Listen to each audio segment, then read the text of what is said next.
Assalamualaikum warahmatullahi wabarakatuh. Saya akan mempresentasikan tugas besar dari mata kuliah perancangan basis data dengan dosen pengampu Bapak Profesor Insinyur Surya Afnarius MSc PhD pada semester genap tahun ajaran 2020-2021. Saya berasal dari kelompok 4 kelas 01 dengan nama Mutiara Raudatul Jannah, nomor urut 13 dengan NIM 1911-52-1011. Kemudian ada teman saya, Fatania Zulfani, Novel Valentino, dan Elvi Jario di Renda Kolbi. Topik tugas besar saya adalah perancangan basis data sistem informasi penjualan dari sesuai swalayan Bukit Tinggi.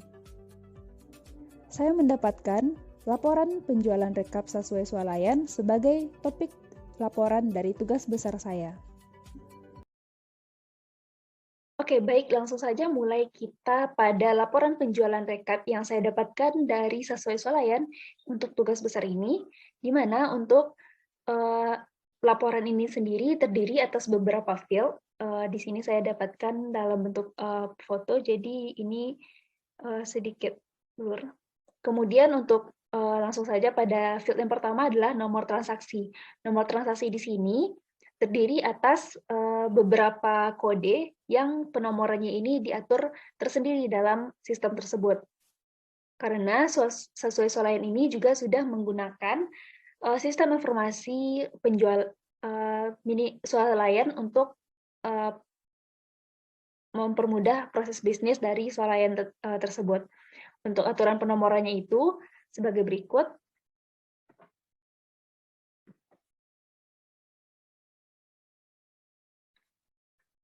Di sini ada format count, yaitu nomor transaksi tersebut. Kemudian BL merupakan jenis transaksi atau modul transaksi dari transaksi yang terjadi. Kemudian ada ini merupakan departemen, yaitu tempat terjadinya transaksi. Kemudian ada bulan tahun yang merupakan kode kapan terjadinya transaksi tersebut yang dikelompokkan berdasarkan bulan dan tahun pada kode penomorannya. Nah, ini untuk contoh dari pengaturan nomor yang ada pada aturan dari sistem tersebut. Yaitu ada 0001, ada garing BL, garing JKT, garing 1016. Artinya 10 bulan Oktober 2016. Ini untuk aturan penomorannya. Kemudian kita kembali lagi pada laporan tadi. Selanjutnya, field-nya adalah tanggal. Tanggal ini merupakan tanggal terjadinya transaksi. Kemudian untuk departemen, seperti yang dijelaskan tadi, merupakan di mana terjadinya transaksi tersebut. Nah, untuk di sini datanya kosong, namun dalam nomor transaksi ini bisa kita lihat bahwa departemennya itu adalah UTM, yaitu utama dalam artiannya, yaitu lokasi utama atau swalayan itu sendiri yang merupakan tempat terjadinya transaksi. Kemudian ada field kode pelanggan yang terdiri atas ada yang memiliki kode pelanggan umum dan ada yang memiliki kode numerik. Nah, untuk kode ini sendiri aturannya adalah untuk umum itu merupakan pelanggan yang tidak terdaftar sebagai member. Sedangkan untuk yang memiliki kode nomornya tersendiri itu merupakan pelanggan yang sudah terdaftar sebagai member di swalayan tersebut. Selanjutnya adalah field jumlah item, yaitu jumlah barang atau item yang dibeli dalam satu kali transaksi atau satu kali nomor ini. Kemudian ada subtotal yang merupakan subtotal pembayaran, subtotal jumlah dari barang yang dibeli dalam satu kali transaksi. Kemudian ada pot ini merupakan potongan yang ditampilkan dalam bentuk persen yang didapatkan aturannya adalah berdasarkan jenis dari pelanggan tersebut, di mana potongan ini ditentukan nantinya pada daftar pelanggan. Kemudian untuk pajak, di sini ada pajak, itu merupakan pajak dalam satu kali transaksi yang ditetapkan. Kemudian ada biaya lain ini merupakan biaya yang terjadi pada transaksi tersebut, baik berupa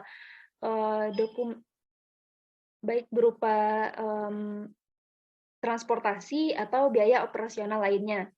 Kemudian ada total akhir yang merupakan total dari seluruh transaksi dalam satu transaksi tersebut, di mana perhitungannya didapatkan dari subtotal, dikurang potongan, ditambah pajak, dan ditambah biaya lain. Itu merupakan jumlah dari total akhir. Nah, selanjutnya ada bayar tunai dan bayar kredit. Bayar tunai di sini merupakan jumlah yang didata pada transaksi tersebut jika transaksi tersebut dibayar secara tunai. Namun jika transaksi tersebut dibayar secara kredit, maka akan ditampilkan dalam kolom kredit. Nah, untuk jumlah yang tampil pada kolom bayar tunai dan bayar kredit ini sendiri sama dengan jumlah total akhir yang ada pada transaksi, namun hanya dikelompokkan berdasarkan apakah dia dibayar tunai atau dibayar kredit untuk memudahkan perhitungan dalam keuangan nantinya. Kemudian untuk laporan ini sendiri, ini merupakan halaman pertama dari laporan yang saya dapatkan dalam bentuk foto. Nah, untuk laporan ini sendiri sebenarnya dikelompokkan dalam satu periode, yaitu periode 1 Februari 2021 sampai 28 Februari 2021. Nah, di sini kita lihat bahwa tanggal transaksinya tersebut terlihat bahwa tanggal 1 Februari semua. Ya, karena itu seperti kita ketahui bahwa dalam satu hari suatu swalayan itu dapat terjadi banyak kali transaksi, sehingga tidak cukup untuk ditampilkan dalam satu foto atau satu picture yang saya dapatkan dari swalayan ini.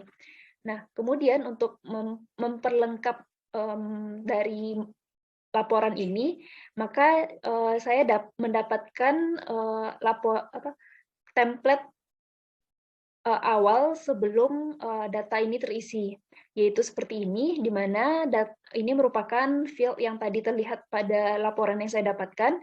Kemudian di bawahnya sebenarnya itu ada total keseluruhan dari laporan tersebut, di mana yang ditotalkan itu ada jumlah item, subtotal, potongan, pajak, biaya lain, total akhir, bayar tunai, dan bayar kredit. Nah, ini dikelompokkan atau dihitung jumlahnya dalam satu periode laporan ini. Nah, namun karena tadi laporannya itu satu lembar halaman pertama, maka tidak terlihat di sini bahwa ada laporan total akhir dari keseluruhannya. Kemudian, selanjutnya adalah untuk mempermudah dalam melihat data yang saya dapatkan dari laporan ini, maka saya pindahkan laporan penjualan rekap yang saya dapatkan ini ke dalam bentuk Excel, dalam file Excel, sehingga nanti mempermudah dalam pendataan atau melihat datanya. Untuk datanya itu sendiri seperti ini. Ini merupakan jumlah data data yang sudah saya pindahkan ke dalam Excel, yaitu di sini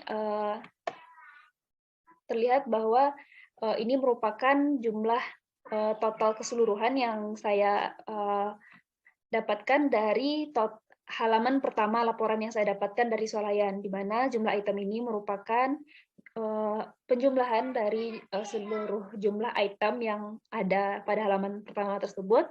Kemudian begitu juga dengan subtotal, potongan, pajak, biaya lain, total akhir, biaya tunainya, dan biaya kreditnya. Nah, inilah yang untuk IRD-nya sendiri, yaitu seperti ini, di mana ERD-nya tersebut terdiri atas 5 tabel dan ada 4 tabel master di sini, yaitu ada jenis transaksi. Jenis transaksi itu terdiri atas 2 field, yaitu kode jenis transaksi dan nama jenis transaksi, yang primary key-nya itu adalah kode jenis transaksi. Nah, di sini memiliki kode varchar dengan ukurannya 3, karena tadi seperti kita lihat bahwa jenis transaksinya itu ada KSR, BL, JL, dan lain-lain. Jadi untuk minimal, dalam artiannya maksimal, bentuk kode jenis transaksi itu ada 3. Kemudian ada nama jenis transaksi yang bertipe varchar 15. Nah, kemudian tabel selanjutnya adalah departemen. Departemen ini seperti yang pada tabel tadi adalah tempat terjadinya transaksi, di mana tempat terjadinya transaksi tersebut diberikan kode departemen sebagai primary key yang menyimpan nanti seperti tadi ada UTM misalnya atau JKT. Nah, jadi itu maksimal bertipe varchar dengan ukuran 3 maksimal. Kemudian ada nama departemen yang menjelaskan nama dari departemen tempat terjadinya transaksi tersebut. Nah, di sini primary key-nya adalah kode departemen. Kemudian ada tabel pelanggan yang terdiri atas kode pelanggan sebagai primary key dengan tipe varchar 4. Nah, di sini kode yang nanti dapat diisi itu dapat berupa kode numerik seperti angka, atau juga dapat kode umum, karena pelanggan tersebut terdiri atas 2 jenis, baik member maupun non-member. Nah, non-member itu kode pelanggannya adalah umum. Kemudian untuk nama pelanggannya ini merupakan nama pelanggannya, kemudian potongan ini ditentukan berdasarkan jenis pelanggannya, apakah dia member, member karyawan, atau umum. Nah, di sini nantinya akan dikelompokkan berdasarkan potongan tersebut. Kemudian untuk tabel selanjutnya ada status pembayaran. Nah, status pembayaran ini merupakan yang tadi itu ada tunai dan kredit, di mana pembayaran dapat dilakukan secara tunai ataupun kredit, yang itu merupakan status dari pembayarannya karena itu menyimpan nilai akhir dari total transaksi dalam satu nomor transaksi. Nah, selanjutnya ada tabel transaksi penjualan yang terhubung ke foreign key-nya ke tabel-tabel yang ada 4 ini. Di mana untuk transaksi penjualan ini terdiri atas nomor transaksi jual sebagai primary key-nya yang menyimpan nomor hitungan count dari nomor transaksi yang terjadi.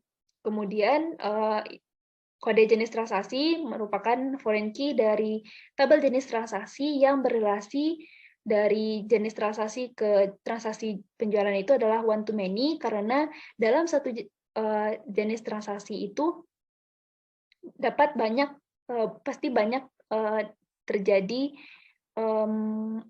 transaksi yang dapat dilakukan pada swalayan tersebut. Nah, kenapa dia one many di sini bukan zero? Karena jika jenis transaksi itu ditambahkan, artinya maka pasti ada minimal satu jenis transaksi yang terjadi dengan jenis transaksi tersebut. Kemudian departemen, ini itu ada kode departemen yang foreign key-nya adalah dari tabel departemen, kode departemennya.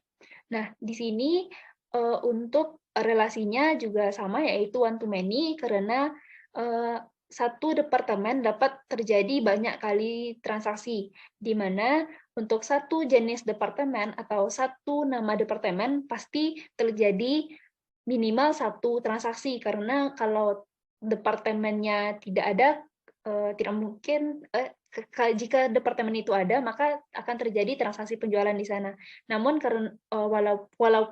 namun kalau dia tidak ada transaksi di sana, tentu tidak akan ditambahkan nama departemen tersebut ke dalam sistem. Kemudian ada kode pelanggan sebagai foreign key dari tabel pelanggan, di mana kode pelanggan ini memiliki relasi one to many ke tabel transaksi jual, karena satu pelanggan pasti melakukan minimal 1 kali transaksi hingga ke banyak. Karena yang namanya pelanggan dalam suatu swalayan, maka itu artinya pasti sudah melakukan 1 kali transaksi di sana yang namanya pelanggan. Nah, maka dari itulah nama relasinya di sini adalah one to many. Kemudian ada status pembayaran. Status pembayaran di sini juga merupakan foreign key dari tabel status pembayaran, yang status bayar ini pasti juga akan berrelasi one to many, karena dalam satu status pembayaran yang ditetapkan oleh swalayan tersebut tentu akan memiliki minimal 1 transaksi yang terjadi setidaknya. Namun jika status atau jenis pembayaran tersebut tidak ada, tidak mungkin ditambahkan ke dalam sistem. Dan untuk apa ditambahkan ke sistem? Nah, kemudian untuk reveal lainnya dari transaksi penjualan lain adalah ada tanggal transaksi, yaitu tanggal terjadinya transaksi, ada jumlah item yang merupakan jumlah item yang dibeli dalam 1 kali transaksi, ada subtotal yang merupakan jumlah harga dari penjualan barang tersebut, ada potongan yang didapatkan berdasarkan kode pelanggan, kemudian ada pajak yang didapatkan dalam satu transaksi, dan biaya lain merupakan biaya operasional atau biaya transportasi yang terjadi dalam transaksi tersebut. Nah, inilah merupakan IRD dari laporan penjualan rekap sesuai swalayan yang telah dibuat. Itu di sini sudah saya siapkan, sudah dibuat tabel database dengan nama DB penjualan yang memiliki 5 tabel yang telah ada pada IRD tadi, yaitu ada tabel departemen, tabel jenis transaksi, tabel pelanggan, tabel status pembayaran, dan transaksi penjualan. Nah, untuk melihat bentuk relasinya bisa kita lihat di sini, yaitu di sini ada tabel transaksi penjualan, kemudian ini ada status pembayaran, ada departemen, dan di sini ada transaksi, jenis transaksi. Nah, ini merupakan bentuk dari desain yang telah dibangun dalam database ini. Nah, selanjutnya dari tabel IRD ini bisa kita lihat bahwa ini ada masing-masing dari tipe datanya juga yang telah dibuat berdasarkan, misalnya di sini ada departemen, misal kita lihat ada strukturnya, yaitu ada kode departemen sebagai pemiliki, kemudian ada nama departemen. Nah, selanjutnya begitu juga dengan tabel jenis transaksi, ada jenis transaksi sebagai primary key dan nama jenis transaksi. Kemudian ada pelanggan, ada kode pelanggan, nama pelanggan, dan potongan dengan kode pelanggan sebagai primary key-nya. Lalu ada status pembayaran, itu ada status bayar dengan chart-nya 1 dan nama pembayaran. Kemudian ada transaksi penjualan yang akan didata nantinya. Nah, untuk ini ada primary key-nya nomor transaksi, kemudian ada 4 foreign key, yaitu dari kode jenis transaksi, kode departemen, kode pelanggan, dan status pembayaran. Nah, selanjutnya dari sini kita bisa lihat bagaimana relasi foreign key dengan tabel transaksi penjualan ini, yaitu di sini saya membuat constraint-nya itu pada untuk aksi delete menggunakan no action karena dalam artian jika terjadi sudah ada data kode jenis transaksi ini pada tabel transaksi penjualan, maka jika dia dihapus pada tabel transaksi jenis transaksi ini, maka datanya tidak dapat terhapus karena data tersebut sudah ada terdata pada jenis transaksi pada tabel transaksi penjualan. Karena jika dihapus, kalau misalnya kita menggunakan cache chat atau yang maka itu tuh nanti akan terhapus jika kita menghapus kode tersebut. Maka untuk menjaga keutuhan data dari data yang telah kita buat yang terjadi pada soal lain tersebut, maka pada on delete-nya itu akan diberikan constraint-nya adalah no action karena jika data tersebut ada pada tabel transaksi penjualan, maka jenis transaksi atau foreign key-nya tersebut tidak dapat dihapus. Kemudian begitu juga dengan tabel foreign key yang lainnya, yaitu dari kode departemen, kode pelanggan, dan status pembayaran, memiliki constraint no action ketika di-delete. Kemudian untuk update, kita menggunakan restrict karena nantinya jika data tersebut diupdate, data tersebut ada pada data yang sudah ada, maka tidak dapat di-update.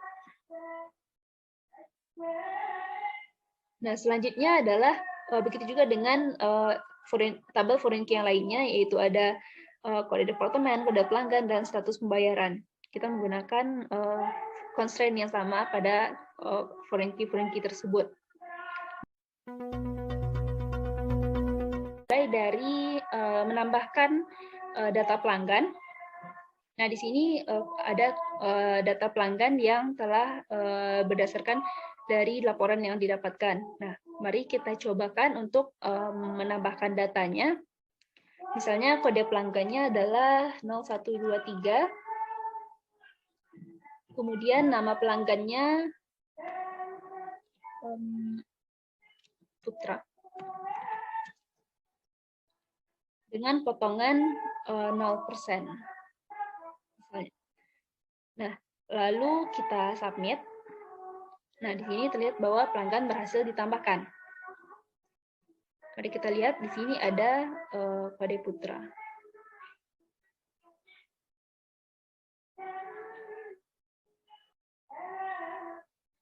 Nah, kemudian misalnya jika kita update data ini juga bisa, yaitu misalnya Putra, yaitu misalnya jadi namanya itu sebenarnya itu Putri. Gitu.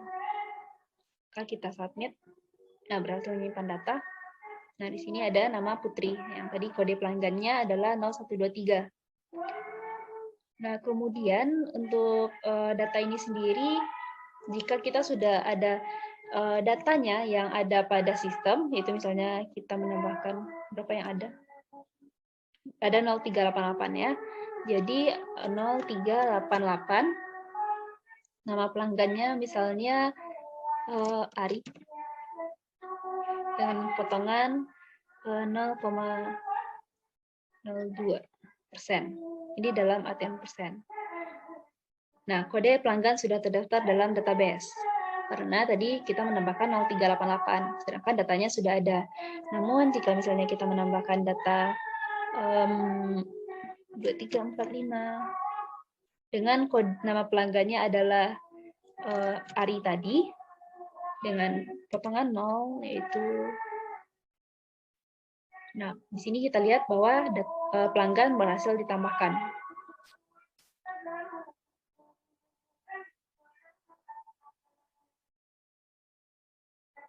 Nah, ini data Ari tadi. Kemudian data ini juga bisa kita hapus. Nah, jika kita hapus, maka terlebih dahulu akan ada pemberitahuan apakah yakin data ini akan dihapus.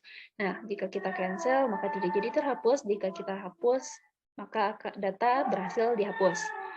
Nah, namun pada tabel ini, pada pelanggan ini, data pelanggan ini juga tidak dihapus. Seperti yang tadi dijelaskan, ada no action ketika pada database-nya. Misalnya kita ingin menghapus data 0388 ini. Nah, di sini ada kode 0457. Nah, karena di sini sudah ada kode 0457 pada tabel transaksi penjualan, maka jika kita menghapus data 0457 ini, maka dia tidak akan dapat terhapus. Nah, di sini data gagal dihapus, cek pelanggan sudah melakukan transaksi.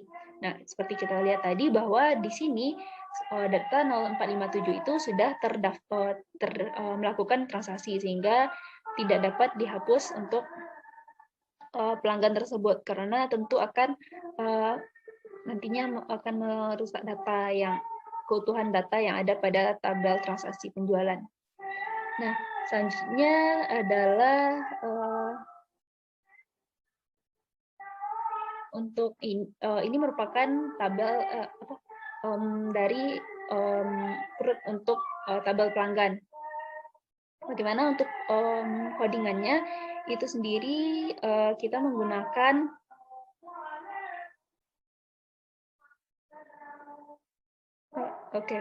nanti untuk demo untuk masing-masing dari kodenya. Selanjutnya untuk departemen demikian seperti halnya tadi, yaitu misalnya kita ingin menambahkan kode departemen BL, kemudian dengan nama pembelian misalnya. Nah, ketika kita submit, data berhasil ditambahkan. Namun jika kita menambahkan data baru tadi, misalnya BL lagi, dengan beli, submit. Nah, di sini kode departemen telah terdaftar pada database.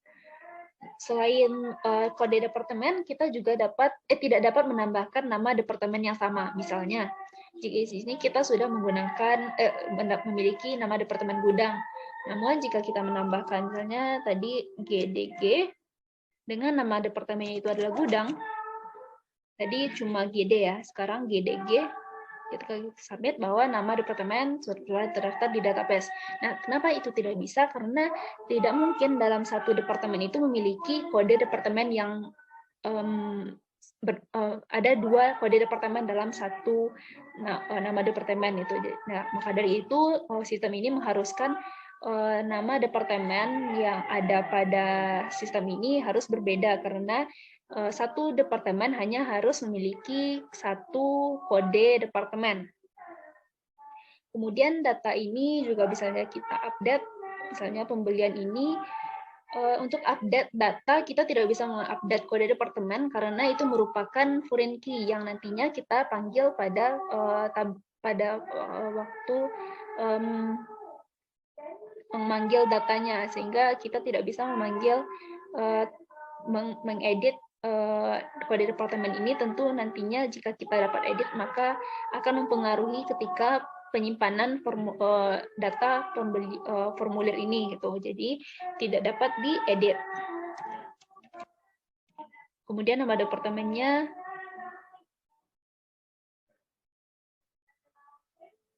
ya seperti di sini terlihat bahwa BL ini memiliki nama departemen yang salah, karena nama departemen itu tentu tempat terjadinya transaksi. Sedangkan di sini kode BL itu terbuat bahwa ini pembelian, sehingga kita dapat misalnya BL ini merupakan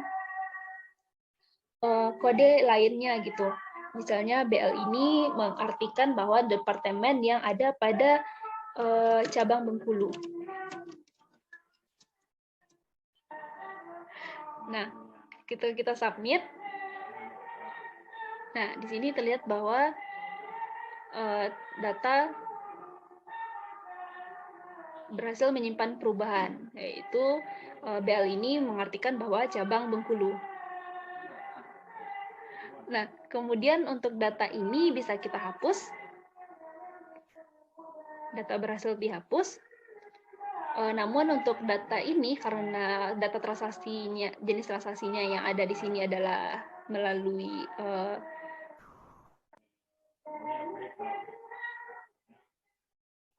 nama departemen yang melakukan transaksi itu ada pada UTM, maka ketika kita menghapus UTM, maka dia tidak dapat terhapus. Data gagal dihapus karena departemen sudah tercatat terdapat pada transaksi yang terjadi. Nah, demikian.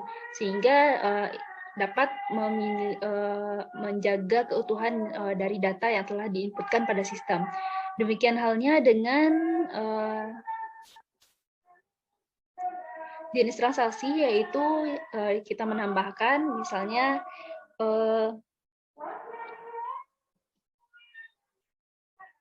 retur misalnya. Retur itu dengan kode RT. Jenis transaksinya retur.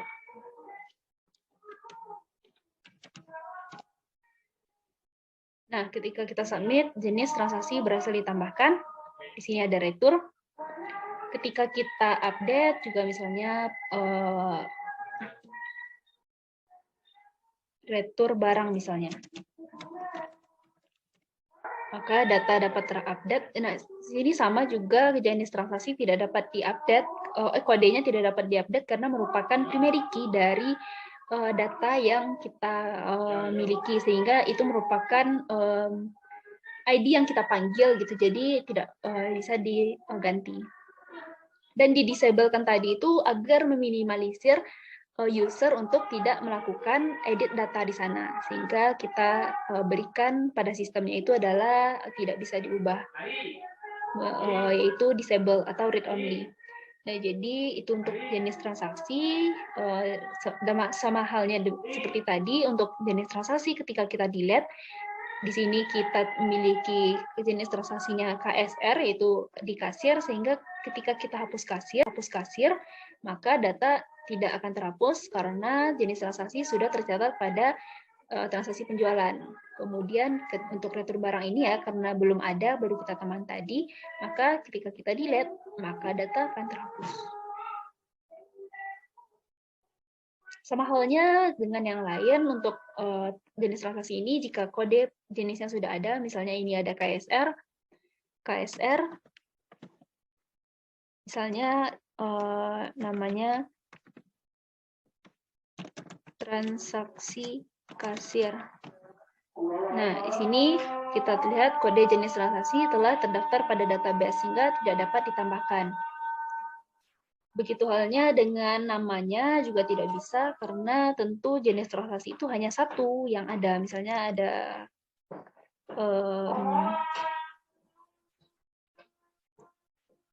namanya itu ada KSI gitu, tapi namanya itu tetap kasir, nama jenis transaksinya. Tidak dapat karena nama jenis transaksi telah terdaftar dalam database. Karena satu jenis transaksi itu sebaiknya harus menggunakan satu kode jenis transaksi saja agar tidak terjadi tumpang tindih data pada sistem kita. Kemudian begitu halnya dengan pembayaran. Pembayaran ini status bayarnya ada kredit dan tunai. Misalnya ini merupakan kredit dan tunai.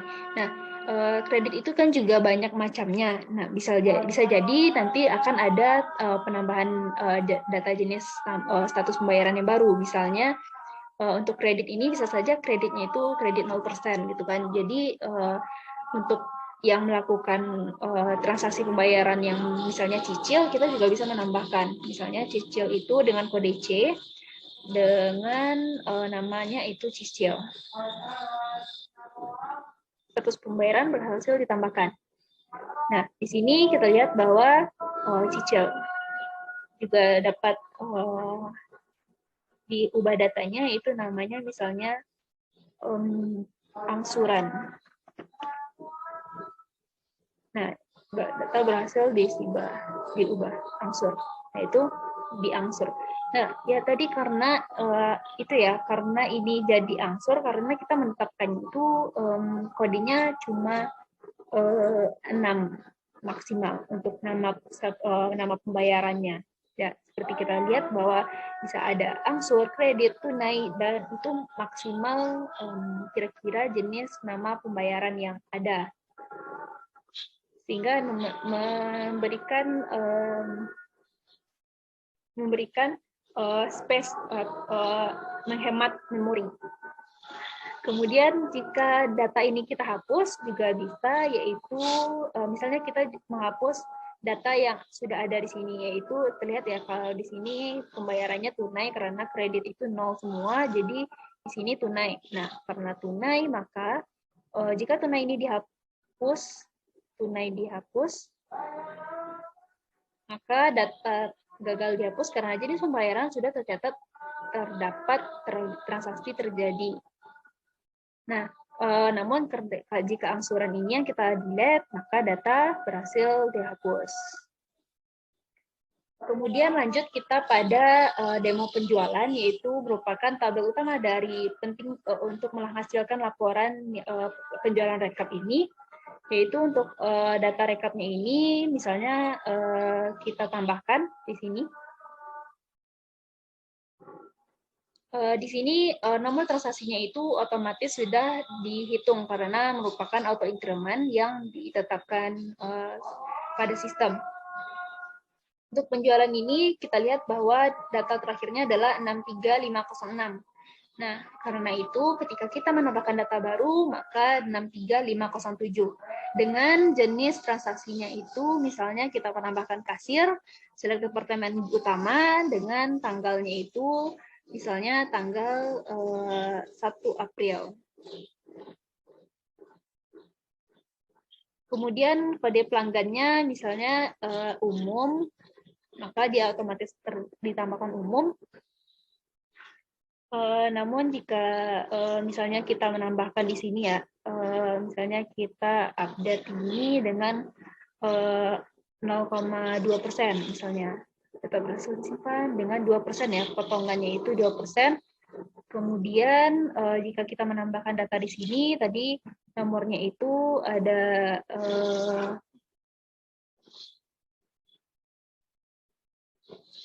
0123. Nah, di sini otomatis terisi. Jadi potongan ini berdasarkan kode pelanggannya, karena aturan dari swalayannya menetapkan masing-masing pelanggan itu ada berbeda, karena ada yang member biasa, atau member juga karyawan, atau member juga atau non member gitu. Jadi ditentukan pada jenis pelanggannya. Di sini kita membuatnya itu read only atau disable untuk inputannya, sehingga user tidak dapat mengubah datanya langsung di sini. Itu harus diubahnya di tabel pelanggan. Kemudian misalnya kita menambahkan jumlah item yang dibeli itu misalnya ada 10, subtotalnya ada 100.000, kemudian pajaknya misalnya ada 0, biaya lainnya ada 1.000 misalnya. Dengan pembayaran misal kita jadikan tunai. Kita submit, maka data berhasil ditambahkan. Kita lihat datanya ada KSR UTM dengan tanggal tadi kita buat adalah tadi 26 April. Departemen UTM dengan pelanggannya itu dengan kode 0123. Kemudian ini jumlah itemnya 10 dan 100.000 adalah subtotalnya. Yaitu jika 2%, maka potongannya itu adalah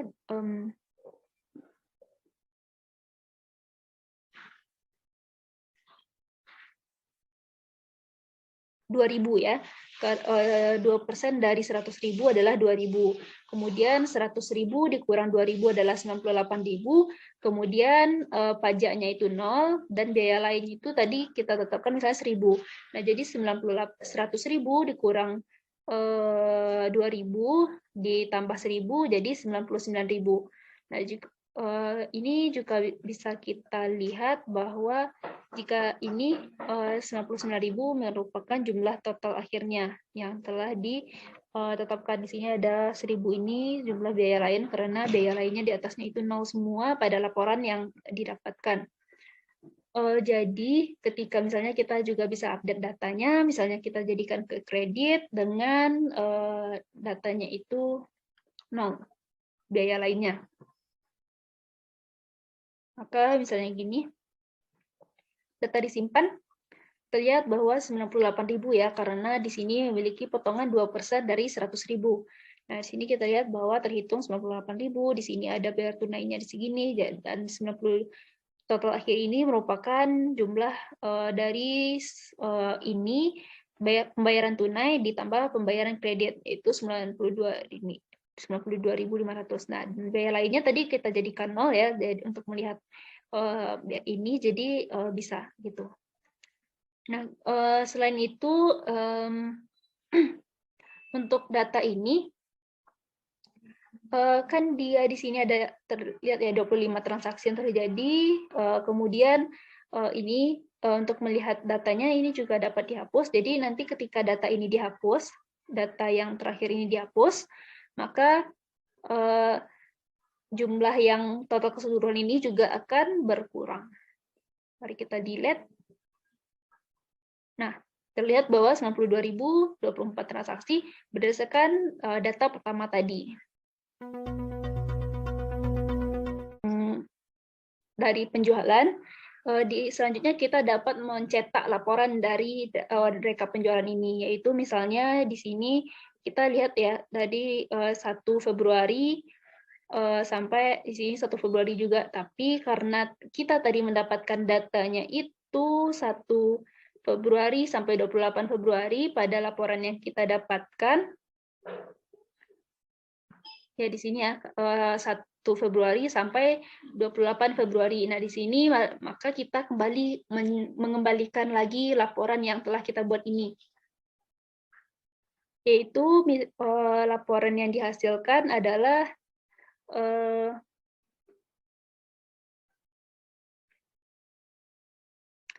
yaitu dari tanggal 1 Februari sampai tanggal 28 Februari. Nah, ketika kita cetak, maka data akan otomatis tercetak berdasarkan data yang telah kita tentukan periode awal dan periode akhirnya tadi. Nah, di sini merupakan tampilan dari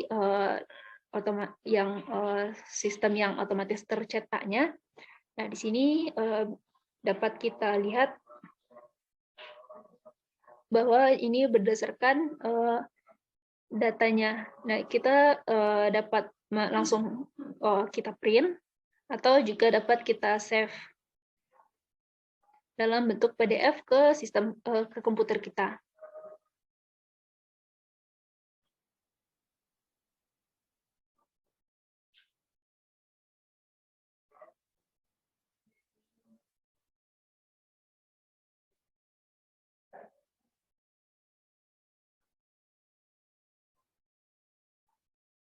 Nah, misalnya kita nyimpannya di desktop.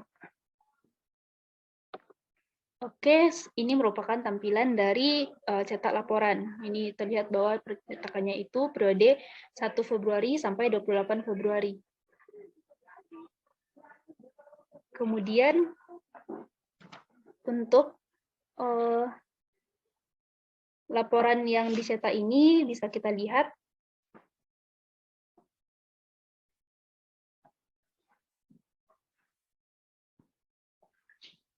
di desktop, yaitu tadi kita simpan di sini. Nah, ini merupakan hasil dari laporan yang telah kita hasilkan tadi. Ini bentuk dari tampilan yang telah dibuat berdasarkan seperti yang kita lihat tadi.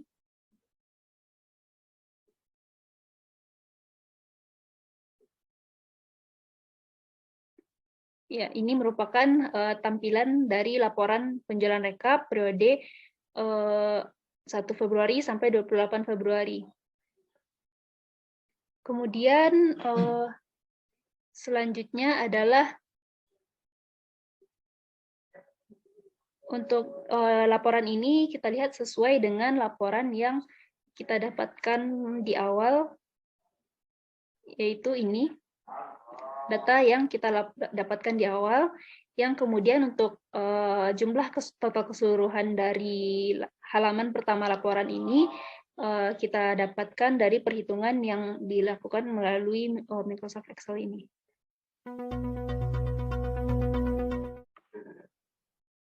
Untuk pelanggan di sini, kita memiliki form input dengan kode pelanggan, nama pelanggan, dan potongan, dan ada terdapat button submit. Kemudian, ya sebelum itu kita memiliki tabel file config dan header, di mana config ini merupakan untuk konfigurasi ke database, yaitu terdapat servernya localhost, root, passwordnya, dan database-nya adalah DB penjualan. Kemudian untuk header itu merupakan menu yang ada pada pada halaman webnya. Ini merupakan headernya yang nanti akan diturunkan pada setiap halaman yang ada pada sistemnya seperti ini. Nah, di sini headernya itu merupakan logo sesuai Solayan ini, dan menu-menu ini merupakan file dari header. Kemudian selanjutnya adalah untuk menambahkan form. Ya, tadi kita lihat untuk laporan untuk form dari pelanggannya itu, misalnya kita di sini ambil pelanggan, ada kode pelanggan, nama pelanggan, potongan seperti yang dijelaskan tadi. Kemudian untuk menampilkan datanya, form tambah ini yang tadi.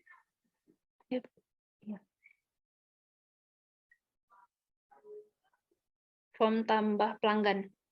Ini tambah pelanggannya. Lalu untuk proses dari penambahannya itu di sini, yaitu ketika tombol submit ditekan, maka diambil kode pelanggan yang disimpan ke dalam variabel kode pelanggan, nama pelanggannya disimpan ke dalam variabel nama pelanggan dan potongan. Kemudian terlebih dahulu akan dicek kode pelanggan dari tabel pelanggan yang sama dengan kode pelanggan yang ditambahkan. Nah, jika kode pelanggannya tersebut sudah ada, maka akan muncul notifikasi bahwa kode pelanggan telah terdaftar di dalam database. Dan selanjutnya untuk insert pelanggannya demikian. Namun jika else ya, di sini jika kode pelanggan cek kodenya itu besar dari 0 atau ada gitu, jadi akan ada muncul notifikasi telah terdaftar. Namun jika tidak ada kode pelanggan tersebut, maka akan dilakukan proses query untuk menambahkan data pelanggan ke dalam database, dan akan muncul notifikasi pelanggan berhasil ditambahkan.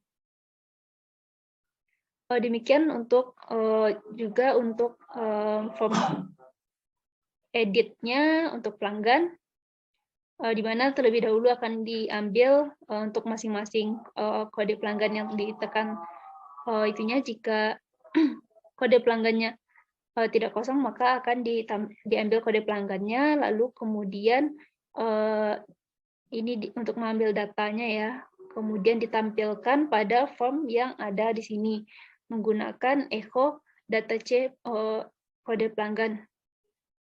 Kemudian untuk penyimpanan form edit-nya tersebut, di sini ada kode pelanggan yang diambil ketika disubmit, maka akan dilakukan prosesnya. Di sini ada select kode pelanggan from pelanggan where sys ini merupakan data cek data yang dilakukan ketika cek kode ini ketika kode pelanggan tersebut ada, maka akan muncul kode pelanggan tidak dapat diubah. Namun jika kode pelanggan tersebut tidak ada, maka akan diupdate data tersebut. Nah, selanjutnya untuk hapus, kita ambil dari pelanggan saja dulu.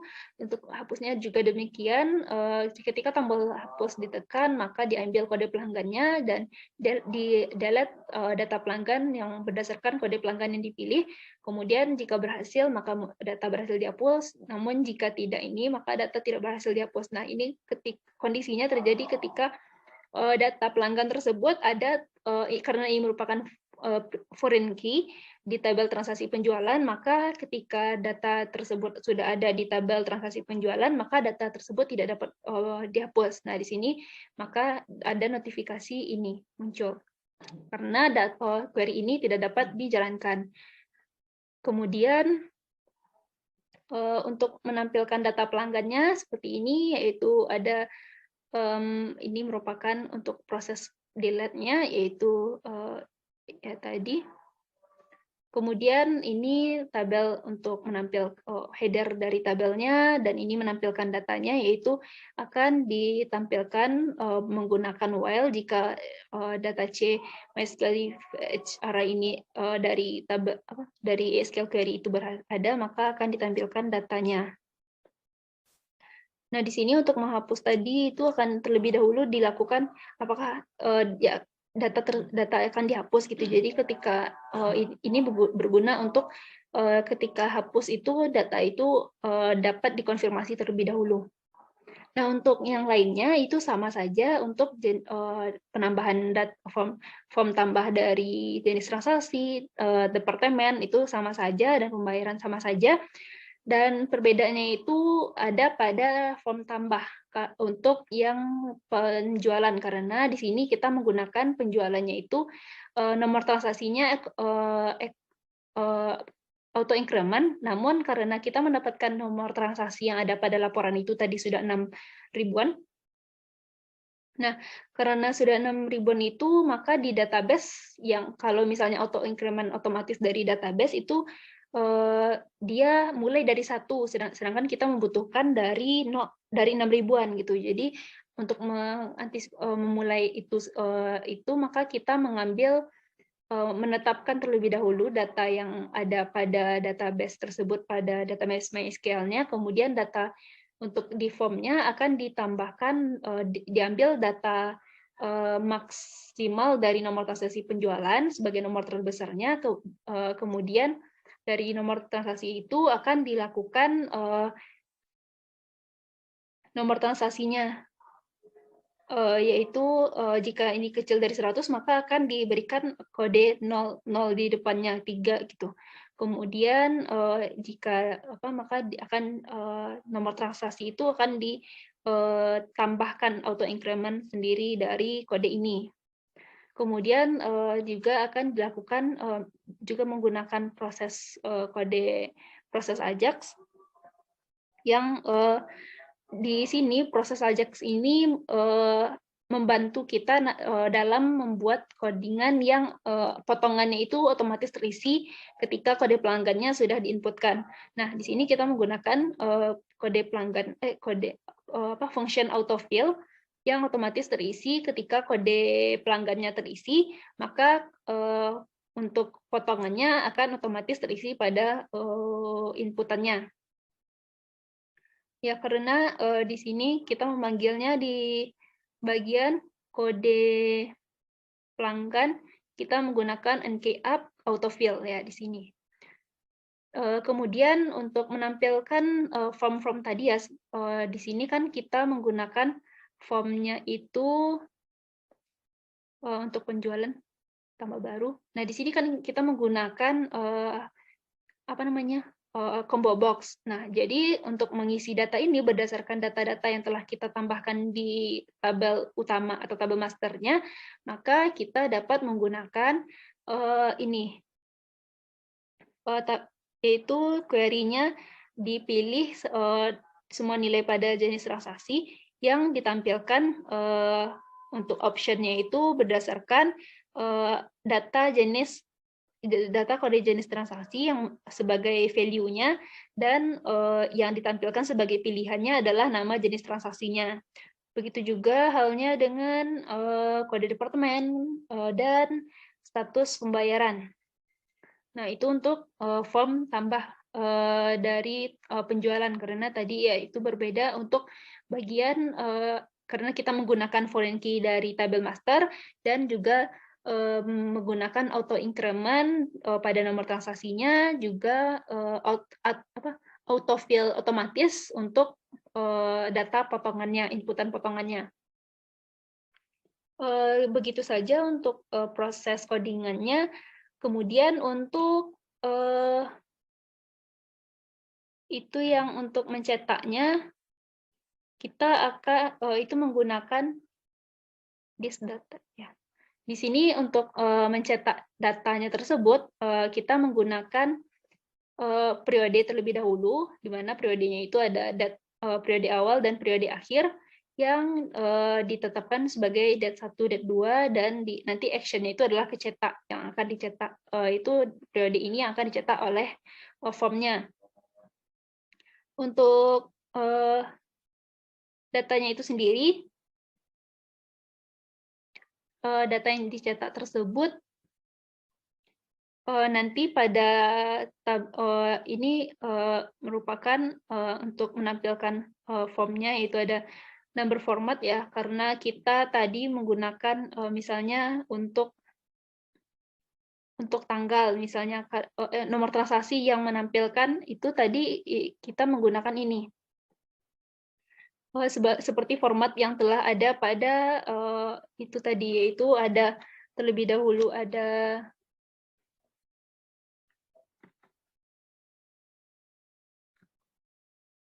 dahulu ada nomor pelanggannya. Ya, di sini nomor transaksi, lalu ada kode jenis transaksi, kode departemen, dan IMY ini merupakan month dan year. Nah, yang di short time atau diatur formatnya dari tanggal transaksi yang diambil datanya. Kemudian ini ditampilkan pada tabel transaksi, tabel nomor transaksi. Kemudian date time-nya juga kita atur ulang formatnya, yaitu day, month, dan year, di mana untuk inputannya itu tadi berdasarkan inputan yang ada pada sistem adalah month, day, dan year. Dan itu juga menggunakan strip, sehingga kalau untuk kita memformat sesuai dengan laporan yang kita dapatkan, kita menggunakan ini short time. Selanjutnya untuk proses perhitungan subtotal pajak di total akhir, yaitu data subtotal dikurang potongan, kemudian ini potongan, kemudian pajak, data jual, dan lain-lainnya. Nah, itulah yang disimpan di dalam data total akhir. Data total akhir ini berdasarkan pada laporan tampilan yang ada di webnya. Nah, demikian saja untuk program laporan programnya. Khusus untuk nanti cetak, itu sama saja untuk tampilannya, beda dari CSS-nya saja, dan juga nanti untuk jika tombol cetak ditekan, maka script-nya itu akan melakukan window atau window print dari menggunakan function window print untuk mencetak laporan tersebut, sehingga menghasilkan laporan seperti yang telah kita cetak tadi, yang ini. Ini berdasarkan window print tadi yang diambil datanya itu dari sini. Nah, gitu. Nah, seperti ini ya, kita refresh, maka akan ada auto print-nya. Demikian saja untuk